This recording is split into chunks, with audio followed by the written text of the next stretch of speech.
প্ৰশ্নটো চাব আসাম পুলিচৰ SI 2025ত হৈ যোৱা পেপাৰত আছিলে কি কৈছে চাব এটা মোনাত 50, 25 and 10 পইচাৰ অনুপাত ক্ৰমে 4:5:9 আছিলে যদিহে মোনাটোত মুঠ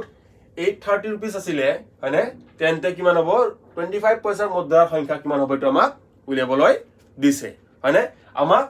50 পইচা দিছে 25 পইচা দিছে আৰু 10 পইচাৰ অনুপাত দিছে কিমান অনুপাত দিছে 4:5:9 হয়নে আমাক মুঠ মুনাটোত মুঠ কিমান টকা আছিলে 830 হেতুও দিছে আমাক উলাবলৈ কি দিছে যে 25 পইচাৰ যিকিটা মুদ্ৰা আছে কিমান কিটা আছিল 25 পইচাৰ মুদ্ৰা হেতু আমাক উলিয়াবলৈ দিছে হয়নে এটা চাব আমি ধৰিলো যেটো আমাক অনুপাত দিছে যেতিয়া আমাক অনুপাত দিয়া থাকে এনেকা ধৰিলো চাব আমি ধৰিলো যে 4x কি হল আমাৰ 4x হল আমাৰ 50 পইচাৰ ক্ৰমে যেটো দিছে 4x টো কাৰ কাৰণে হ'ব 50 পইচাৰ কাৰণে হ'ব ঠিক আছে 4x টা আছিল 50 পইচা ঠিক আছে 25x টা সৰি 5x আছিলে কি হ'ব মোৰ 5x আছিলে 25 পইচা হল 5x কেটা আছে কি আছিলে 25 পইচা আৰু 9x আছিলে মোৰ 9x আছিলে 10 পইচা ঠিক আছে 9x টা কি আছিলে 25 পইচা এতিয়া নেক্সট কি কৰিম চাব মই যদি কও আপোনাৰ ওচৰত 5টা 10 টকা আছে কেটা 10 টকা আছে 5টা 10 টকা মই যদি আপোনাক কতো মুঠ কিমান আছে 5 মই কৈছো চাব 5টা কি আছে 10 টকা আছে 10 টকা নোট 5টা আছে মই যদি কও আপোনাক মুঠ কিমান টকা আছে আপুনি কব 50 টকা আছে হয়নে 5 আৰু 10 কি কৰিলে 50 পায় 5 আৰু 10 কি কৰিলে 50 পায় পূৰণ কৰিলে 50 পায় হয়নে ঠিক তেনেদৰে মই যদি কৈছো মোৰ ওচৰত 4x টা 50 পইচা আছে 4x টা কি আছে 50 পইচা আছে তো 50 পইচাৰ মুঠ কিমান টকা হ'ব এটো লবলৈ কি কৰিব লাগিব 50 পইচা যেটা মই একলগ কৰিম যেটা মুঠ কিমান টকা হ'ব এটো লবলৈ কি কৰিব লাগিব এটোৰ লগত এটো কি কৰিব লাগিব পূৰণ কৰিব লাগিব কথাটো বুজিছেনে মই যেটা কৈছো আপোনাৰ ওচৰত 10টা সৰি 5টা কি আছে 10 টকা আছে আপুনি কলেজে মোৰ তাত 50 টকা আছে কি কৰিলে দুটা পূৰণ কৰিলে ঠিক তেনেদৰে মই কি কৈছো মোৰ ওচৰত 4x টা 50 পইচা আছে 4x টা কি আছে 50 পইচা আছে হয়নে তো মুঠ কিমান হল 4x টা 50 পইচা হলে কি কৰিব লাগিব এটো লগত এটো কি কৰিব লাগিব পূৰণ কৰিব লাগিব হয়নে কি কৰিম মই 4x into 50 হয়নে প্লাস কিয় প্লাস কৰিলে হ'ব মই যদি আপুনি যদি কৈছে মোৰ তাত 5টা 10 টকা আছে আৰু 3টা 20 টকা আছে হয়নে কিমান হল 60 মুঠ আপোনাৰ তাত কিমান হ'ব তেতিয়া এই দুটা প্লাস কৰিব লাগিব নাই তে এই দুটা কি কৰিব লাগিব এই দুটা আপুনি তেতিয়া প্লাস কৰিব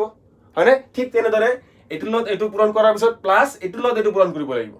যেনেকৈ কি কলে 5টা মুঠ 10 টকা আছিল 50 টকা আৰু 3টা মুঠ 20 টকা আছে 60 টকা মই যদি আপোনাৰ মুঠ কিমান টকা আছে তেতিয়া আপুনি এই দুটা যোগ কৰিব নাই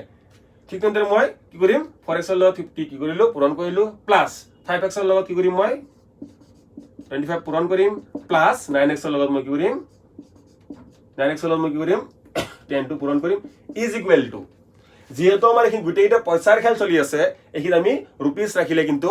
নহব আমি সকলোৱে জানো ৰুপিস বা পইচা টকাক যেটা মই পইচালৈ কনভাৰ্ট কৰিম কিহেৰে মাল্টিপ্লাই কৰিব লাগে 1 ৰ মাল্টিপ্লাই কৰিব লাগে মই কি কৰিম 830 into 100 মই পইচালৈ কনভাৰ্ট কৰি দিলো যেহেতু আমাৰ গুটেইখিনি খেল কালত হৈ আছে পইচাৰ লগত খেল হৈ আছে গুটেইটা কি হয় পইচা হিচাপে আছে সো আমি কি কৰিলো 830 rupees টো আমি কি কৰি দিলো পইচালৈ কনভাৰ্ট কৰি দিলো কাৰণ এখিনি যিখিনি ক্যালকুলেশন হ'ব এখিনি কি হ'ব পইচাৰ ক্যালকুলেশনে হ'ব এখিনিলৈকে আমি বুজি পালো এটা আমি কি কৰিব লাগিব x ৰ ভ্যালু লব লাগিব তাৰ পিছত অতি সহজে বাকি উত্তৰ ওলাই যাব জাস্ট এখিনি বুজিবলৈ কাৰণে অলপ টাইম লাগে বাকি ক্যালকুলেশনে কিন্তু আপুনি যিমান জলদি কৰিব পাৰে হেতু আপোনাৰ ওপৰত আপুনি যিমান প্ৰেক্টিস কৰিব ইমান জলদি কৰিব পাৰিব বুজিবলৈ কিন্তু এখিনি বুজিব লাগে বাকি গুটেখিনি ইজি আপুনি জাস্ট প্ৰেক্টিস কৰিব লাগিব ঠিক আছে বাকি কৰক এখিনি কিমান হ'ব 200x এখিনি কিমান হ'ব 125x এখিনি কিমান হ'ব 90x ইকুৱেল এখিনি কিমান হ'ল 830 সব মই এনেকা ৰাখিছো ঠিক আছে এনেকা ৰাখিছো মই ঠিক আছে এখিনি আমাৰ কোনো দৰকাৰ নাই ঠিক আছে এখিনি বুজি পালো এতিয়া সব ক্যালকুলেট কৰক যোগ কৰিলে এখিনি কিমান হ'ব জানেনে যোগ কৰক হয়নে 200 আৰু এখিনি কিমান হ'ল 325 ৰ লগত 90 যোগ কৰিলে কিমান হ'ব 415x ইকুৱেল টু কিমান পালে 830 into 100 ঠিক আছে এতিয়া সব ডাইৰেক্ট মুখে কৰিব পাৰি সব 425 দুগুণ কিমান 830 এটো লগত এটো কাটিলে কিমান হ'ব 2 মানে x ইকুৱেল কিমান পালো আমি x ইকুৱেল পালো 200 ডাইৰেক্ট কেনে কৰিব পাৰিব আপুনি প্ৰেক্টিস কৰি থাকিলে ডাইৰেক্ট কাটিবলৈ শিকিব হয়নে 400 আছে 400 দুগুণ 800 15 দুগুণ কিমান 30 তো কিমান হ'ব 830 415 দুগুণ কিমান হ'ল 830 তো x ৰ ভ্যালু পালো 200 হয়নে কিন্তু আমাক বিচাৰিছে যে 25 পইচাৰ মুদ্ৰাৰ সংখ্যা কিমান আছিল 5x 25% মুদ্ৰা সংখ্যা কিমান আছিলে 5x কিন্তু আমি কিমান পালো x এ পালো হয়নে তো আমি কি কৰিব লাগিব 5 ৰ লগত 200 ইনটু কৰি দিয়ক 5 ইনটু 200 কিমান হল 1000 মানে আমাৰ যেতিয়া কি হল x ৰ ভ্যালু 200 হ'ব 5x ৰ ভ্যালু কিমান হ'ব 1000 হ'ব মানে আমাৰ 25 পইচা যেটো মুদ্ৰা সংখ্যা এটো কিমান হ'ব 25 পইচা মুদ্ৰা সংখ্যা আমাৰ হ'ব অপচন সি 1000 কিমান হ'ব 1000 হ'ব হয়নে এটা যদি মই কও যে এইখিন 830 নাই এইখিন 830 কিমান আছে বুলি কম চাব এইখিন 830 নাই মই কমাই দিছো সব বঢ়াই দিছো কিমান বুলি কৈছো মই এইখিন 61660 আছে কিমান আছে এইখিন 1660 813 জায়গাত আপুনি 1660 দিয়ক আৰু ক্যালকুলেট কৰক আৰু ক্যালকুলেট কৰি কব যে 25% মুদ্ৰা সংখ্যা তেতিয়া কিমান হ'ব অনুপাত সেম থাকিব গুটেখিনি কোৱেশ্চন একে থাকিব জাস্ট আমি কি কৰিছো रुपीस তো কি কৰিছো আমি 1660 কৰিছো আপুনি ক্যালকুলেট কৰক ক্যালকুলেট কৰি উত্তৰটো কমেন্ট কৰি জনাব প্ৰশ্নটো চাব ADI 2024 ৰ পেপাৰ ফ্ৰত আহি গৈছে কি কৈছে চাব যদি cos theta is equal to 5/13 তেন্তে sin theta ৰ মান কিমান হ'ব এটো আমাক উলিয়াবলৈ দিছে এনে ধৰণৰ কোৱেশ্চন অতি সহজে কৰিব পাৰি জাস্ট আমি কি জানিব লাগিব ফৰ্মুলাটো জানিব লাগিব মানে sin theta আৰু cos theta ৰ মাজত যেটো সম্পৰ্ক আছে এই সম্পৰ্ক থকা ফৰ্মুলাটো আমি জানিব লাগিব হয়নে আমি জানো ফৰ্মুলাটো সকলে জানো sin theta is equal to কি আছিল √1 - cos square theta এটো ফৰ্মুলা সকলে জানো হয়নে যদি আপুনি এটো ফৰ্মুলা না জানে sin theta আৰু cos theta ৰ মাজত সম্পৰ্ক থকা আউটা ফৰ্মুলা আছে এইটো ফৰ্মুলা চাব সকলে জানো এটো sin square theta plus cos square theta = 1 এটো তো যদি আপুনি বহাই দিয়ে এখিনি যদি আপুনি cos ৰ ভ্যালু বহাই দিয়ে cos theta ৰ ভ্যালু বহাই দিয়ে আপুনি sin theta ৰ ভ্যালু পাবো এইটো ফৰ্মুলা একেই হয় জাস্ট ইয়াক আমি কি কৰিছো মডিফাই কৰি এনেকুৱা বনাইছো বেলেগ কোন হয় চাব কেনেকৈ মডিফাই কৰিছে চাব sin theta = 1 - cos square theta হয়নে sin square theta = 1 - cos square theta হয়নে ইয়াৰ পাছত sin theta ভ্যালু লাও ফিনি স্কয়াৰ আছে আপুনি কলে কি হ'ব ৰুট হৈ যাব sin theta = কি হয় √1 - cos square theta হয়নে এইটোৰ ফৰ্মুলা পৰা sin square theta plus cos square theta = 1 এইটোৰ ফৰ্মুলা পৰা আমি এইটো ফৰ্মুলা বনাইছো বেলেগ ঠাইৰ পৰা আহা নাই হয়নে আপুনি যদি এইটো ফৰ্মুলা জানে এইটো ফৰ্মুলা যদি আপুনি cos theta ৰ ভ্যালু বহাই দিয়ে তাৰ পৰা কিন্তু আপুনি sin theta ৰ ভ্যালু ওলাব পাৰিব হয়নে এইটো ফৰ্মুলা যদি মনত নাথাকে আপুনি